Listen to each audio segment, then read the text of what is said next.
Halo semuanya, kali ini kita akan lanjutkan lagi tentang yang namanya pemrograman dasar. Nah, untuk materi kali ini, kita akan bahas kembali tentang yang namanya struktur kontrol pengulangan.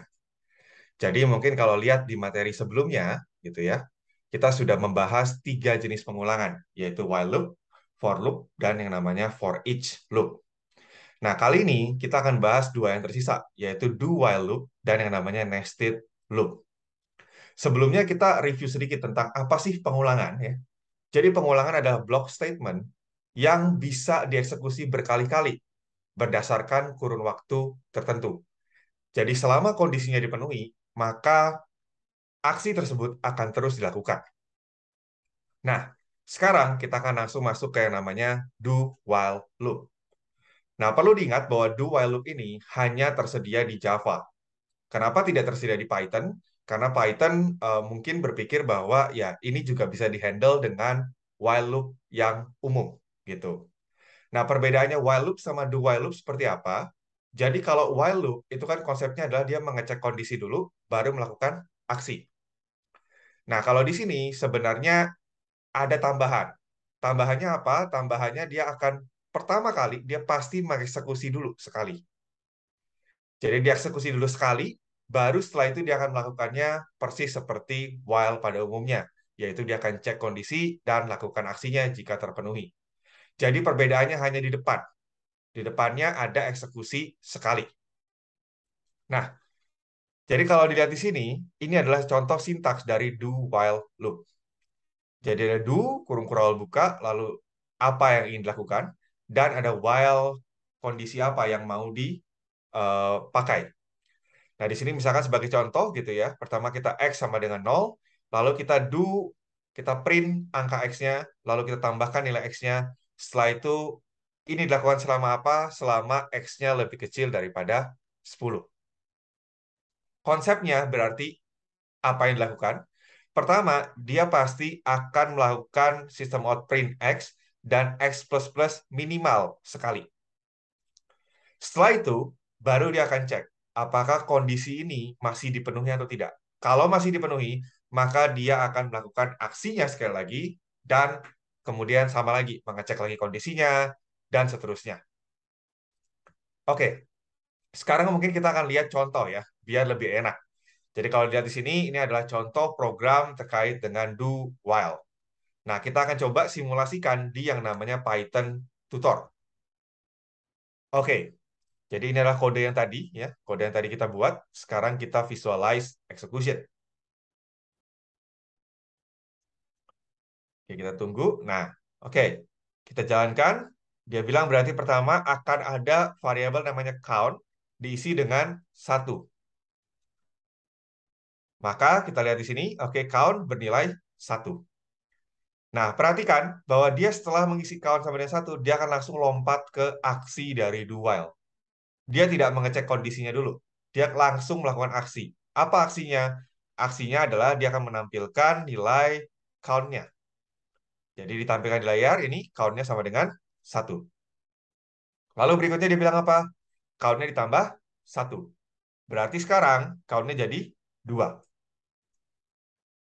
Setelah itu apa yang dilakukan? Setelah itu dia melihat ya, melihat kondisinya. Kondisinya apa? Kondisinya selama count lebih kecil sama dengan 11. Sekarang count-nya berapa? 2. Karena masih dipenuhi, maka dia akan melakukan aksinya sekali lagi, yaitu dia print count-nya. Jadi dia print count is 2, lalu dia juga akan menambahkan nilai count-nya sebanyak 1. Jadi 3. Setelah itu apa yang dilakukan lagi? Yang dilakukan dia cek lagi kondisinya. Oh, selama count-nya lebih kecil sama dengan 11. Sekarang count-nya berapa? 3. Berarti bisa lanjut dong. Bisa lakukan lagi aksinya. Dia akan terus melakukan ini gitu ya.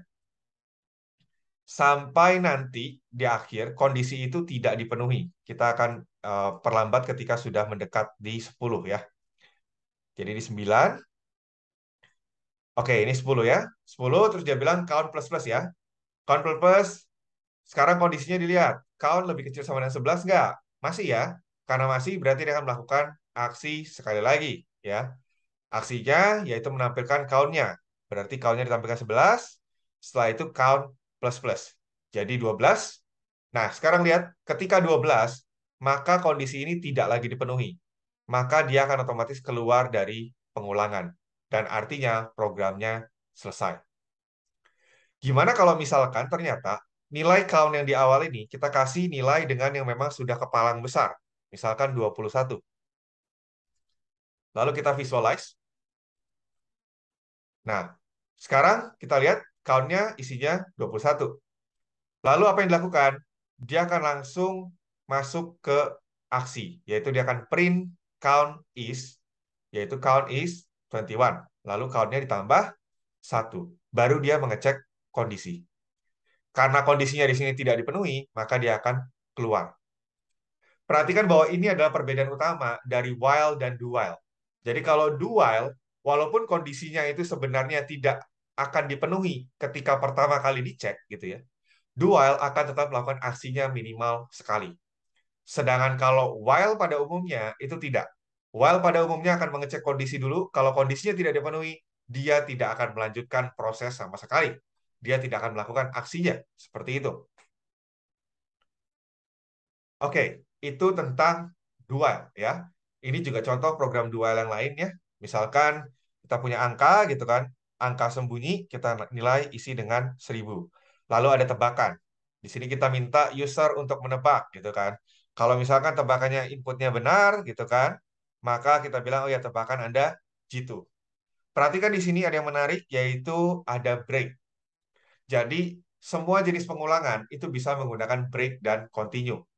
Artinya di sini mau for loop gitu ya, mau while loop, for each itu semua bisa termasuk do while loop ini.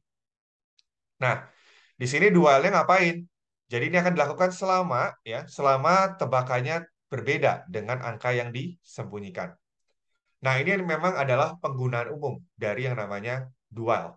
Jadi kalau teman-teman mau pakai do while itu biasanya memang kepakainya kurang lebih untuk yang namanya input.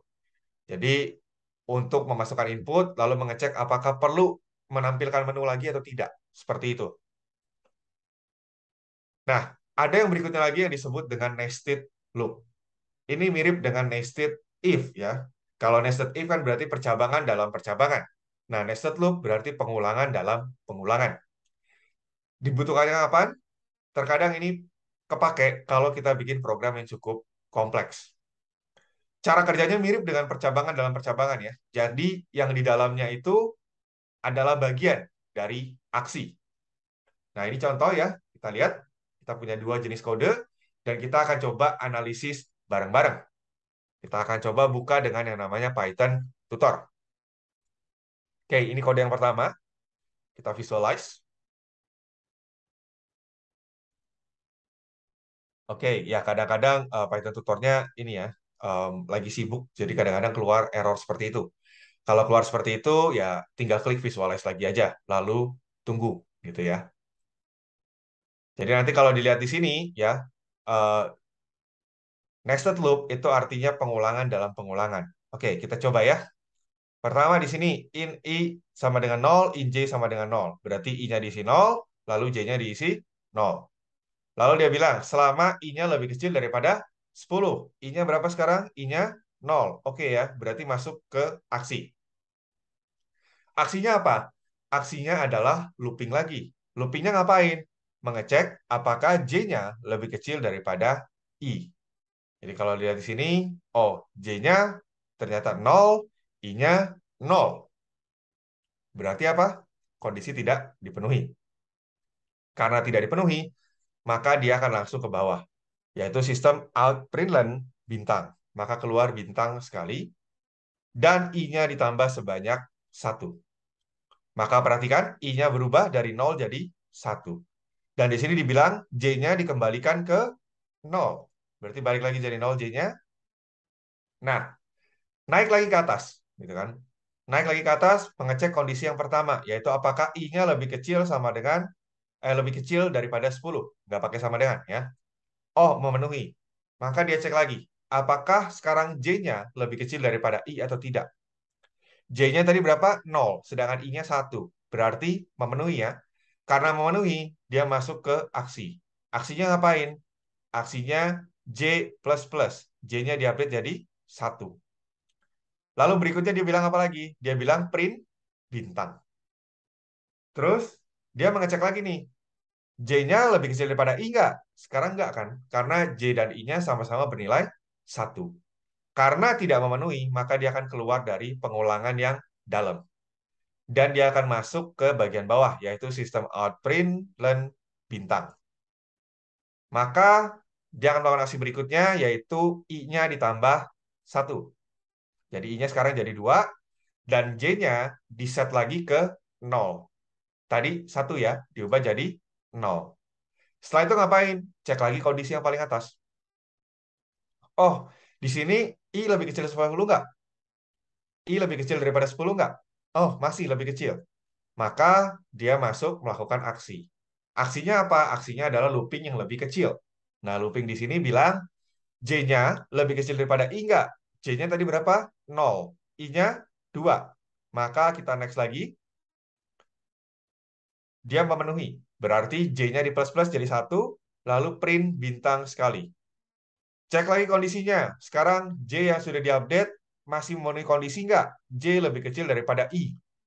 Oh, 1 lebih kecil daripada 2. Iya, betul. Berarti J plus plus. Sekarang J-nya jadi 2. Lalu kita print bintang.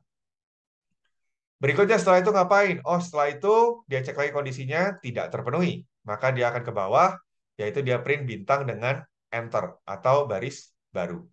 Setelah itu I-nya ditambah jadi 3, dan J-nya kita set ulang jadi 0. Dan ini akan terus berlangsung ya. Dia akan terus melakukan ini ya sampai nanti I-nya lebih kecil daripada 10. Dan kalau kita lihat ini ya di outputnya di sini sebentar ini belum kodung. Ah, ya. Jadi output yang terjadi adalah segitiga sebenarnya. Jadi dia akan membentuk segitiga dari bintang-bintang yang ada. Nah, mungkin sebenarnya ini kalau dilihat sekilas kayak kompleks ya, karena ini pakainya looping while. Sebenarnya bisa dipersimpel dengan menggunakan looping for kalau untuk ngeprint pola 2 dimensi. Hal yang sama juga untuk yang kode berikutnya ya. Jadi kan tadi di slide kita ada 2 kode ya. Jadi sama, dia akan mulai mengecek dari looping terluar gitu ya. Kalau kondisinya dipenuhi, dia akan masuk ke aksi, di mana salah satu aksinya adalah looping lagi. Nah, di looping itu lagi nanti dia akan cek lagi nih, kondisinya dipenuhi nggak?